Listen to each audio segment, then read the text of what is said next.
আজকের এই যে আয়োজন, জয়ন্ত গৌতম, আজকের আয়োজন কি, কিসের জন্য? আজকে হচ্ছে সঞ্জয় মামা আর শিমু মামির বউবার। চালে না, তুমি কও। হচ্ছে আমাদের ইয়ে না, এই কেউ একজন সুন্দর মতো কও, তুই কও, হাসি তুই পারবি, তুই পারবি, তুই পারবি। দিচ্ছি না, দিচ্ছি তুই কও, আজকের আয়োজন কি? আমি জানি না। আজকে তুমি বলো যে আজকে মামি আমাদেরকে ভালোবেসে টিপ দিচ্ছে, যাও।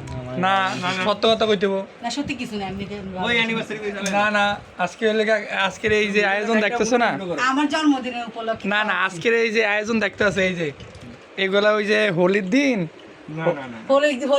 হোলির দিন আমরা রং দিতে পারি নাই, আমাকে একটু রাগারাগি করছে, সেই জন্য আমরা কথা বলি নাই, সেজন্য আমাদের রাগ ভাঙানোর জন্য, এই খুশি করার জন্য এই আজকের এই আয়োজন। দেখো, হ্যাঁ হ্যাঁ, ঠিক ঠিক ঠিক ঠিক, হ্যাঁ ঠিক, তো আমি যে কথা কইছি কি সত্য না মিথ্যা? সত্যি সত্যি সত্যি। এইটুকু জানার জন্যই আজকে এই ভিডিওটা করা। এই তুমি কি এর লাগে সমর্থন আছো? আমাকে লাগে খারাপ ব্যবহার করছে না রং দিতে আসিয়া, এই রংটা যে না দিতে পারছি, কিছু কয় নাই। হবা না কও, তুমি কি কও? হ্যাঁ ঠিক, আমি যা কইছি সত্য। সত্য। ওকে ওকে।